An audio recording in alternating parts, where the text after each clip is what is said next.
بسم اللہ الرحمن الرحیم۔ اللہم صلی علی محمد وعلی آل محمد۔ السلام علیکم۔ میرے آقا صلی اللہ علیہ وآلہ وسلم اور آپ کی شخصیت کے اتنے خوبصورت پہلو ہیں کہ جس پہلو پر بھی بات کی جائے اس میں ایک ایسی خوبصورتی نظر آتی ہے اور اتنی رہنمائی ملتی ہے کہ انسان دنگ رہ جاتا ہے۔ میرے آقا صلی اللہ علیہ وآلہ وسلم کے خطاب کا انداز، گفتگو کا انداز، تقریر کا انداز بہت ہی اعلیٰ اور عمدہ تھا۔ وہ ایسے گفتگو فرماتے تھے کہ بڑے سے بڑا شخص بھی اس کے سحر میں مبتلا ہو جاتا تھا۔ آئیے آج ایک ایسا ہی خوبصورت واقعہ سنتے ہیں۔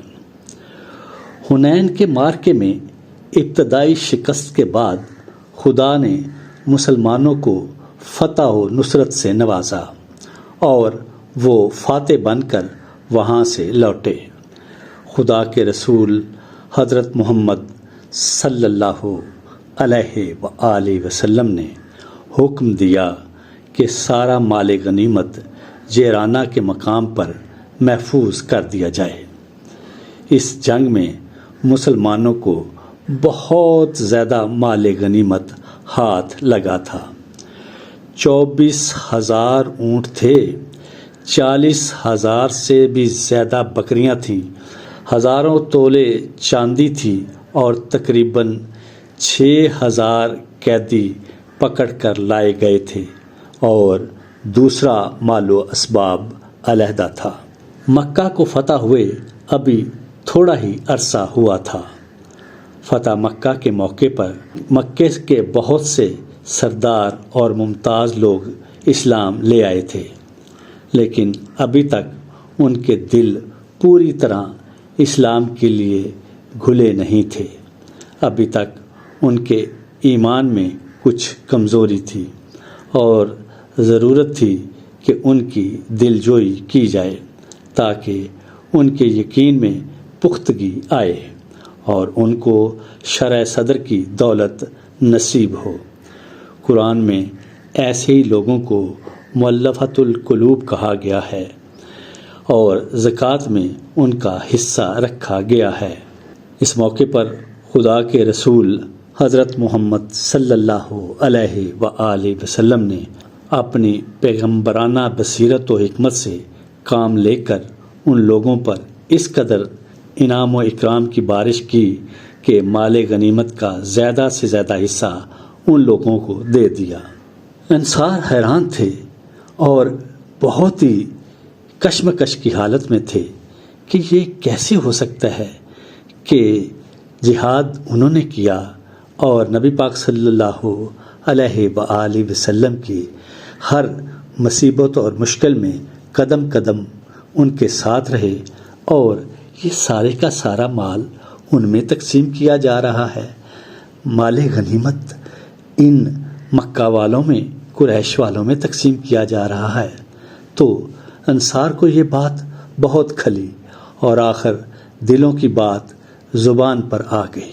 کہنے لگے خدا کے رسول کو خدا معاف فرمائے کہ سارا مال غنیمت قریش کو دے دیا اور ہم خالی ہاتھ رہ گئے، جبکہ ہماری تلواروں سے سرخ خون کے قطرے ابھی تک ٹپک رہے ہیں۔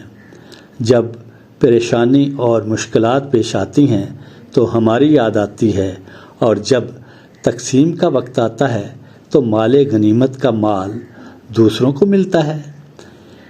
انصار کے کچھ نوجوان اپنے مجروح جذبات کا اظہار کر ہی بیٹھے اور طرح طرح کی باتیں کی۔ خدا کے رسول حضرت محمد صلی اللہ علیہ وآلہ وسلم کے کانوں میں بھی یہ باتیں پہنچیں۔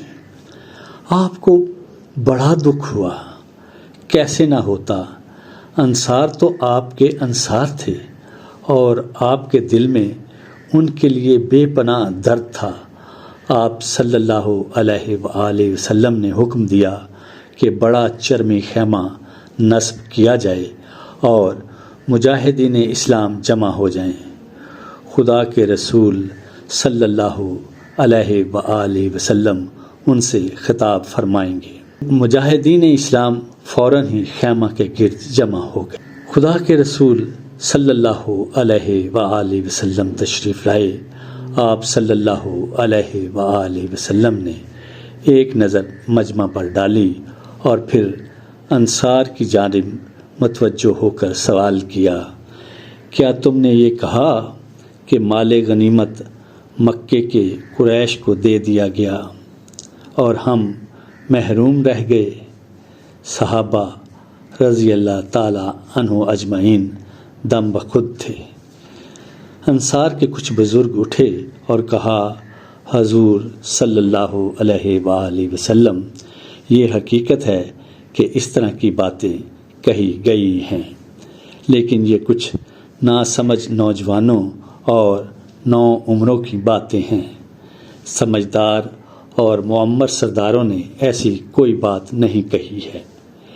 اس سوال و جواب کے بعد خدا کے رسول حضرت محمد صلی اللہ علیہ وآلہ وسلم نے ایک ایسا مؤثر، بلیغ اور رقت انگیز خطبہ دیا جو فکر و نظر، فصاحت و بلاغت، رقت و سوز اور انقلابی تاثیر کا شاہکار ہے۔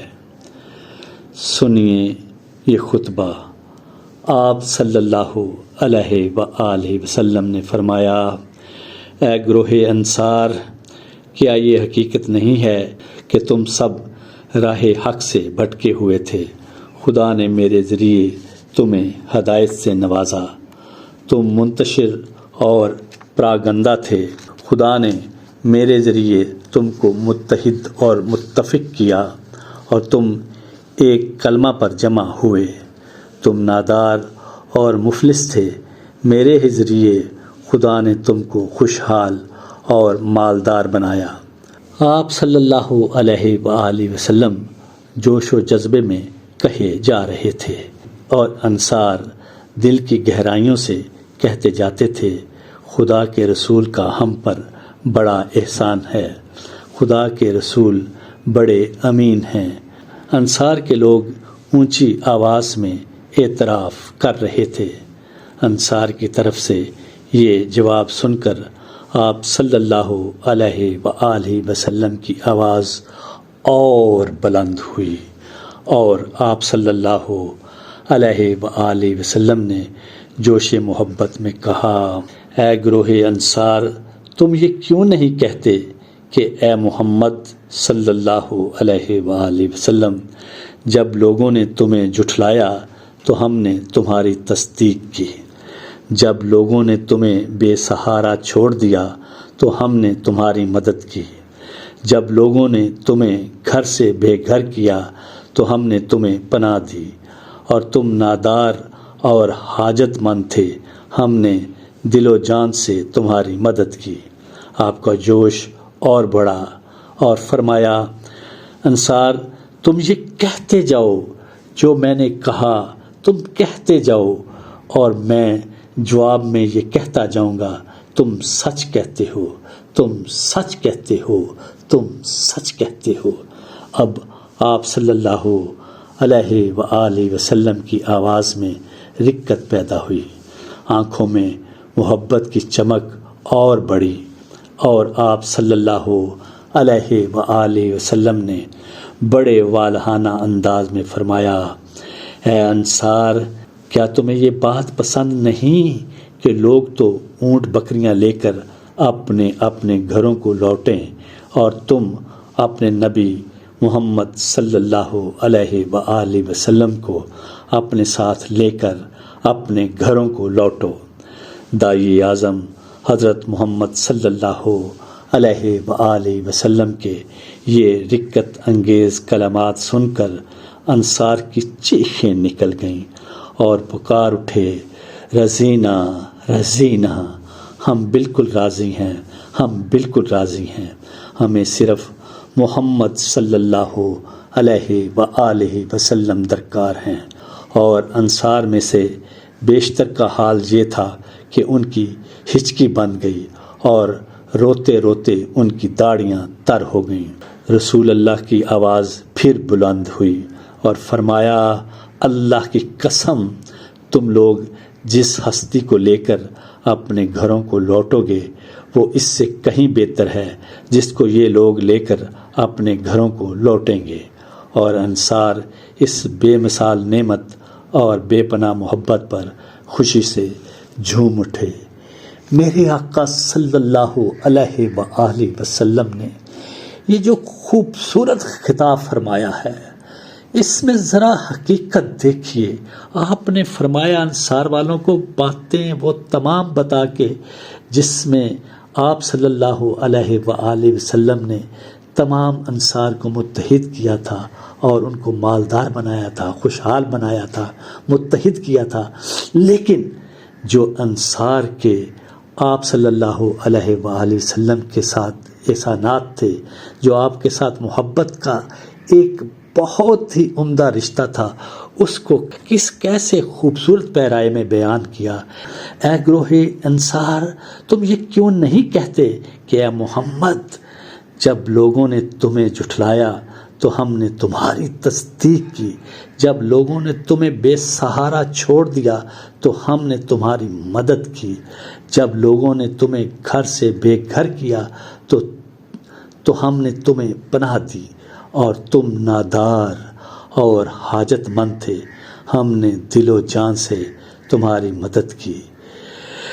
سوچئے اور سن کے اور حیرانی کے ساتھ انسان کے الفاظ گنگ ہو جاتے ہیں کہ اتنا عظیم الشان پیغمبر رب کا آخری نبی، جس کی حیثیت بعد از خدا بزرگ تو ہی قصہ مختصر کی ہے کہ آپ خالق کائنات کے بعد سب سے بڑی کائنات کی ہستی ہیں، اور وقت بھی کیا ہے کہ مکہ فتح ہو چکا ہے اور تمام سردار سر جھکا چکے ہیں۔ آپ کی حیثیت ایک دنیا کے سب سے بڑے فاتح کی ہے، تو پھر جو احسانات انصار نے جو کام انصار نے محمد صلی اللہ علیہ وآلہ وسلم کی خدمت کے کیے تھے، ان احسانات کو گنایا اور ان احسانات کو یاد کیا، اور انصار کو کہا کہ اگر تم یہ سارے احسانات مجھے گنواؤ تو میں کہوں گا تم نے سچ کہا، تم نے سچ کہا، تم نے سچ کہا۔ شاید اس سے بڑا، اس سے خوبصورت خطاب ممکن ہی نہیں ہے، اور میرے آقا صلی اللہ علیہ وآلہ وسلم کا یہ خطاب پوری دنیا کے لیے ایک مشعل راہ ہے کہ کسی بھی جگہ پہ پہنچ جاؤ، جو احسانات جو لوگوں نے ساتھ مشکل میں دیا ان کو یاد کرو اور ان کو بیان کرو، اور پھر دیکھو کس طرح محبت کے ساتھ والہانہ آپ کے ساتھ عقیدت کا اظہار کرتے ہیں اور آپ کی غلامی کو پوری دنیا پر ترجیح دیتے ہیں۔ وما علینا الا البلاغ۔